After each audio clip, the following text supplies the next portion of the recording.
আসসালামু আলাইকুম সকল শিক্ষার্থীকে স্বাগত জানিয়ে শুরু করছি ম্যাথ ক্লাস। আজকে আমি ম্যাথ ক্লাসে পঞ্চম শ্রেণীর গণিতের পঞ্চম অধ্যায় এর পৃষ্ঠা নম্বর 70 প্রশ্ন নম্বর দেখো এখানে প্রশ্ন কোনো নম্বর নেই, এখানে দশমিক ভগ্নাংশগুলোর ছোট বড় নির্ণয় করি।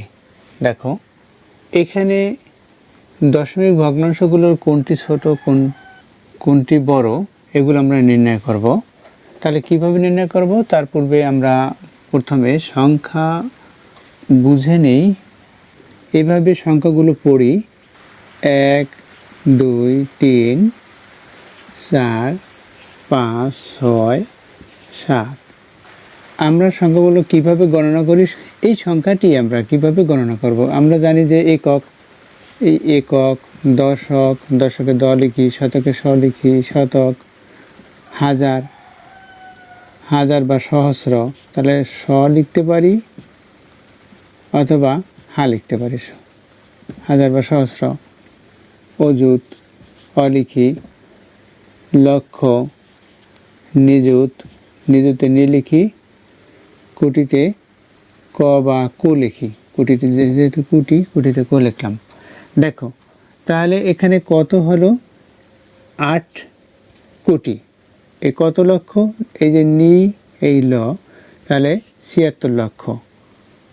এই অ আর এখানে হা আছে অর্থাৎ হাজার, অর্থাৎ 54,000।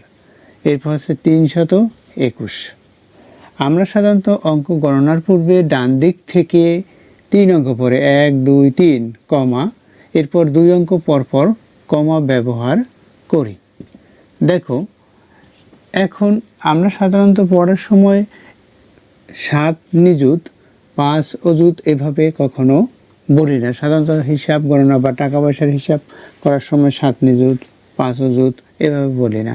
আমরা বলি সাধারণত কোটি, কোটি বলি, লক্ষ বলি, হাজার বলি, শতক, শত যেটা যেমন 300, শতক যেটা শতক আসছে সেটা 300 ধরলাম, 300 মনে করি, এবং এরপর 21 পড়ি। একক এবং দশক মিলে যে অঙ্কগুলো আসে সেগুলো পড়ি।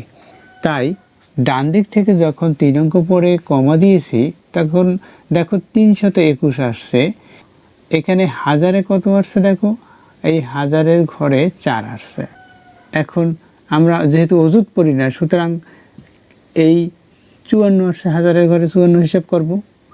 আবার এই লক্ষর ঘরে এই দুটো হিসাব করব, লক্ষ এই বরাবর, কোটির ঘরে এটা হিসাব করব। দেখো তাহলে এই স্বাভাবিক সংখ্যা বা পূর্ণ সংখ্যাটি আমরা এভাবে হিসাব করি। এখন যদি দশমিক বিন্দু থাকে, এখানে দশমিক বিন্দু 0 1 2 3 4 এভাবে করে। তাহলে আমরা এটা কীভাবে করব, এখানে একক পড়েছি, তাহলে এককের পরে দশক আসছে, তাহলে এটা কি দশক পর্ব, তাই এখানে দশক পড়েছি, কিন্তু ডান দিকে যখন যাব তখন দশমাংশ বলবো, দশমাংশ।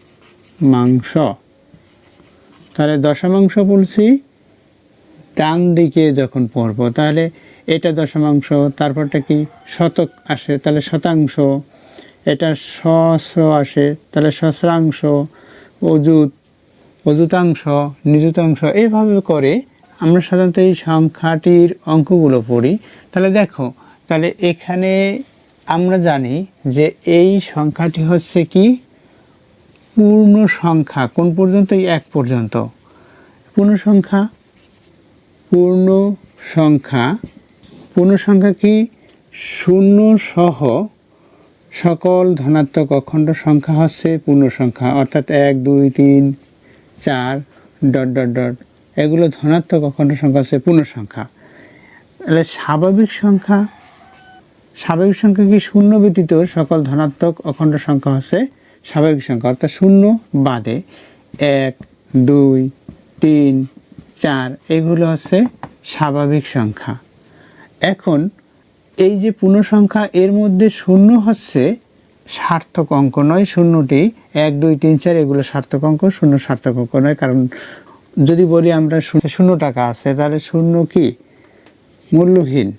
যদি বলি 10 অর্থাৎ কোনো সার্থক অঙ্কের ডানে যখন শূন্য, অর্থাৎ কোনো পূর্ণ সংখ্যার ডানে যখন বা স্বাভাবিক সংখ্যার ডানে যখন শূন্য লিখব তখন সেই শূন্য অর্থবহ, অর্থাৎ এর মূল্য নির্ধারণ করা যাবে। তাহলে দেখো আমরা ছোট বড় নির্ণয় করি। কিভাবে ছোট বড় নির্ণয় করতে হয়, প্রত্যেকটা দশমিক বিন্দুর বামের দিকে তাকাও। এখানে 1 আছে, এখানে 0, এখানেও 0। তাহলে যেটা 1 আছে এটা বড়, তাহলে এটা প্রথমে আমরা লিখি, অর্থাৎ 1.23 এটা বড় এটার মধ্যে। এর কারণ হচ্ছে দশমিক বিন্দুর পূর্বে একটি পূর্ণ সংখ্যা আছে বা স্বাভাবিক সংখ্যা আছে, এটা হচ্ছে 1। এখানে দশমিক বিন্দুর পূর্বে অর্থাৎ বামে 0 আছে, এখানেও 0 আছে। এখন এই দুটোর মধ্যে কোনটি বড় হবে? দেখো দশমিক বিন্দুর ডানের দিকে আমরা তাকাই, দশমিক বিন্দুর ডান দিকে, অর্থাৎ দশমিক বিন্দুর পরে যে অঙ্ক যেটাকে দশমাংশ পড়েছি এটা, এখানে 0 কিন্তু এখানে 4। তাহলে 0-র চেয়ে আমরা জানি 4 বড়, তাহলে এটা হবে। তাহলে এখানে আমরা ছোট বড় নির্ণয় করব, অর্থাৎ এটা লেস দেন ব্যবহার করলাম। এরপর হচ্ছে 0.4, অর্থাৎ এটার চেয়ে বলছি এটা বড়, তাই 0.478।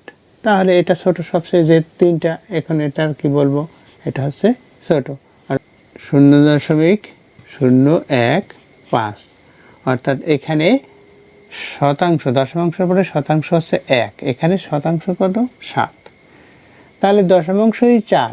এখন এখানে যদি 1-এর স্থানে যদি 9ও থাকে, অর্থাৎ 0.095 এরকম থাকে, তাহলে এটার চেয়েও এটা বড় হবে। এর কারণ হচ্ছে 0.475। এর কারণ হচ্ছে এই দশমাংশে এখানে 4, এখানে কিন্তু 0, তাই এখানে যদি 5 থাকে এই 0-র পরিবর্তে, এটার চেয়ে একটু বড়, তাহলে এটা বড় হবে। এভাবে তাহলে বড় ছোট অবশ্যই বুঝতে পারছো কিভাবে। এখন তাহলে আর কিভাবে আমরা নির্ণয় করতে পারি বড় ছোট? যদি এই দশমিক সংখ্যাগুলোকে সাধারণ ভগ্নাংশে রূপান্তর করি তখন আমরা বুঝতে পারবো, অর্থাৎ যেসব সাধারণ ভগ্নাংশের লব বড় সেটা বড় হবে। যেমন দেখো এখানে এই সংখ্যাগুলো, এটা তো বুঝতে পারছো, এটা আমরা সবাই বুঝতে পেরেছি যে এটা কীভাবে ছোট বড় নির্ণয় করতে হয়। তাহলে দেখো এখানে প্রথম সংখ্যাটি হচ্ছে 1.23। এখন এই সংখ্যাটিকে কিভাবে আমরা সাধারণ ভগ্নাংশে রূপান্তর করব? আমরা এই দশমিকের পরিবর্তে, অর্থাৎ দশমিক উঠে যাবে, পরিবর্তে বলছি, দশমিকের পরিবর্তে আমি হরে 1 লিখলাম। দশমিকের ডানে যে কয়টি অঙ্ক থাকে সেই কয়টি অঙ্কের জন্য এখানে 1-এর ডানে 0 লিখতে হবে। যেমন এখানে 1টি 2টি অঙ্ক আছে, সুতরাং 2টি 0 লিখলাম। তাহলে দশমিক বিন্দু বলছি পরিবর্তে, অর্থাৎ দশমিক বিন্দু উঠে যায়, তাহলে কি থাকে এখানে? 1, 2, 3 এটা থাকে। এখন দেখো আমরা বলেছি যে যে সংখ্যার লব বড় হবে সেই সংখ্যাটি বড়, এখানে 100। কিন্তু এখানে দেখো দশমিক বিন্দুর ডানে কয়টি অঙ্ক? 3টি। এখানে দশমিক বিন্দুর ডানে কয়টি অঙ্ক? 3টি। তাহলে দশমিক বিন্দুর পরিবর্তে এটাই কি হবে? দেখো এটা দেখাচ্ছি, 0.0, অর্থাৎ 1000 কেন হয়? দেখো 5, 0.015। এখন এই দশমিক বিন্দুর পরিবর্তে আমি 1 লিখলাম, এখানে 1টি 2টি 3টি অঙ্ক আছে, সুতরাং 3টি 0 লিখলাম। এখানে কিন্তু 100, এখানে 1000। তাই আমাদের এই ভগ্নাংশগুলোর হর একই রূপে পরিণত করতে হবে। যেমন এখানে 100, এখানে 1000, তাহলে এখানে একটি 0 দেই, এখানেও 0 দেই, অর্থাৎ 10 দ্বারা লব হরকে গুণ করেছি, তাই একটি 0 বৃদ্ধি পেয়েছে। এখন দেখো এখানে 1000, এখানে 1000। এখন এই দশমিক বিন্দুর পরিবর্তে, অর্থাৎ দশমিক উঠে যাবে বলছি, দশমিক বিন্দুর পরিবর্তে 1 বসেছি, দশমিক উঠে গেছে, 0, 0, 15 এবং 15 একই কথা। তাই কোনো সংখ্যার বামে এতগুলো 0, আমরা সাধারণত 9 পর্যন্ত 0, 1, 0, 2, 0, 3 এভাবে লিখতে পারি সাধারণত, অর্থাৎ দশক অঙ্ক দেখানোর জন্য। কিন্তু এখানে 15 আছে, একক দশক এ পর্যন্ত, সুতরাং এই দশমিক সুতরাং কোনো সংখ্যার বামে আমরা শূন্য লিখব না এখন, যেহেতু এটা দশক অঙ্ক। তাহলে 15/1000 হলো এই সংখ্যাটির পরিবর্তে এটা লিখলাম। এরপর কি আছে এখানে 0.478 আছে। তাহলে এটা কি হবে, এই দশমিক বিন্দুর পরিবর্তে 1 লিখলাম, অর্থাৎ দশমিক বিন্দু উঠে গেছে। এখানে 1টি 2টি 3টি অঙ্ক দশমিকের ডানে, সুতরাং 3টি শূন্য লিখি। এটা হলো এই সংখ্যাটির বামে শূন্য বাদ দিয়ে দিলাম। এখন দেখো এখানে 1000, এখানে 1000, এখানে 1000। এখন লব কোনটাই বড়, এখানে 1230, কিন্তু এখানে 478, তাহলে এটা বড়। তাহলে 1230 বাই এখানে 1000, এটা বড়। কোনটার, দেখো এটার চেয়েও বড়, এটার চেয়েও বড়। তাহলে এটার চেয়ে কিন্তু এটা একটু বেশি বড়, কারণ এখানে 15 পেয়েছি। 15, এখানে 400। অর্থাৎ বলছি যে সকল ভগ্নাংশের লব বড় হবে এবং হরগুলো সমান হবে, লব বড় হতে হয়, হর সমান হতে হয়, তখন সেই ভগ্নাংশের লবহর আমরা তখন সেই ভগ্নাংশের ছোট বড় বুঝতে পারবো। যেমন এখানে এটা বড়, তাই এটা প্রথমে লিখলাম, এরপর এই লেস দেন চিহ্ন দিলাম, এরপর এটা বড়, এটা লিখব 478, এখানে 478 বাই 1000। এরপর কোনটার চেয়ে বড়, এটার চেয়ে বড়, এখানে 15 বাই 1000। দেখো এখান থেকেই তো সহজে আমরা বুঝতে পারি ছোট বড় কোনটি। তাহলে আমরা ছোট বড় নির্ণয় করলাম, এটা উত্তর। আশা করছি অঙ্কটির সমাধান বুঝতে পেরেছো, কিভাবে ভগ্নাংশের ছোট বড় নির্ণয় করা যায়, অর্থাৎ দশমিক ভগ্নাংশের ছোট বড় নির্ণয় করা যায়। এভাবে সাধারণ ভগ্নাংশেরও আমরা ছোট বড় নির্ণয় করব। যেমন সাধারণ ভগ্নাংশ, যেমন 1/5, 1/4 বা 5/3/10, এরকম যদি কোনো সংখ্যা থাকে, স্বাভাবিক সংখ্যা, তাহলে আমরা কিভাবে ছোট বড় নির্ণয় করব, তখন আমরা এই লবের দিকে তাকিয়ে লিখব। অর্থাৎ লব আমরা হরের দিকে তাকিয়ে লিখব, সাধারণত কোনটি বড় কোনটি ছোট। দেখো কিভাবে, এখানে আমরা জানি যে কোনো সংখ্যার হরকে কোনো ভগ্নাংশের হরকে 10 অথবা 100 অথবা 1000 অথবা 10,000 এই রূপে আমরা রূপান্তর করব, ডট ডট ডট, এভাবে শূন্য বৃদ্ধি পেলেই সংখ্যা হলো। অর্থাৎ দেখো এখানে আমরা দেখতে পাচ্ছি এখানে শুধুমাত্র 10, এখানে 10, এখানে 5, এখানে 4, এখানে 4, এটা দেখতে পাচ্ছি। তাহলে আমরা বলছি যে এখানে 10 আছে, এটা 10 রূপান্তর করা যাবে, কিন্তু এটা হবে না। 4 সাথে আমরা যদি 2 গুণ করি 8 হবে, আমরা এটাকে 100 রূপান্তর করতে পারবো। তাহলে দেখো কিভাবে এটা ছোট বড় আমরা বুঝতে পারি। এখানে 3/10 আছে, অর্থাৎ এখানে 100 রূপান্তর করব, অর্থাৎ এটার সাথে যদি 10 গুণ করি তাহলে 100 হবে, 10-এর সাথে 10 গুণ করলে এখানেও 10 গুণ, অর্থাৎ এখানে 10 গুণ 3 30 হলো, এখানে 10-এর সাথে 10 গুণ করি 100 হলো।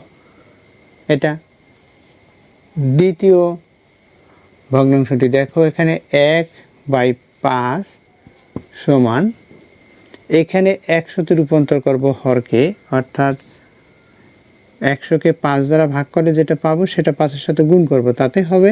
অথবা 5 গুণ 20, আমরা জানি 5 গুণ 20, 5 20 100, তাহলে 1 গুণ এখানেও 20 হবে সমান, অর্থাৎ লব হরকে একই অঙ্ক দ্বারা গুণ করতে হয়। যদি হরে আমরা 20 গুণ করলাম তাহলে লবেও 20 গুণ করতে হয়। আমরা যেহেতু হর একই তৈরি করব, তাই সাধারণত হরে যা লিখবো সেটা লবে লিখবো। এটার সাথে এটা গুণ করি 100 হবে, 20 দিয়ে 1কে গুণ করি 20 হবে। এরপর দেখো 1/4, এটা কি হবে, 4 সংখ্যাটিকে আমরা যদি 25 দ্বারা গুণ করি 100 হবে। তাহলে 1 এখানে 25, অর্থাৎ 25 দিয়ে 4কে গুণ করি 100। এরপর পরের সংখ্যাটি দেখো, এখানে 5/4, 5/4 এটাকে কি দিয়ে গুণ করব, আমরা জানি যে 4 25 100, সুতরাং 25 দ্বারা গুণ করব, অর্থাৎ 4 গুণ 25, এখানে 5 গুণ 25, 25কে 5 দ্বারা গুণ করি 125 হবে, এখানে 25কে 4 দ্বারা গুণ করলে 100 হবে।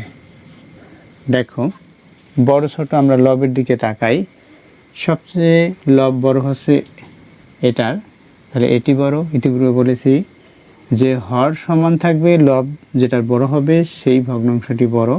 সুতরাং এখানে 5/4 প্রথমে এই সংখ্যাটি লিখলাম। এরপর কোনটা বড়? এখানে 30 আর এখানে হচ্ছে 25, তাহলে 30 বড়, তাহলে এখানে 3/10। এরপর আসুক, এরপর লিখবো আমরা 3/10। এরপর কোনটা? এখানে দেখতে পাচ্ছি 25, এখানে 20, সুতরাং 25 অর্থাৎ 1/4 লেস দেন 1/4। এরপর হচ্ছে 20, এখানে 1/5, 1/5। তাহলে বড় ছোট অবশ্যই তোমরা বুঝতে পারছো কীভাবে নির্ণয় করতে হয়। আশা করছি অঙ্কটির সমাধান বুঝতে পেরেছো। এতক্ষণ ম্যাথ ক্লাসের সাথে থাকার জন্য সকলকে ধন্যবাদ জানিয়ে আজকের মতো বিদায় নিচ্ছি।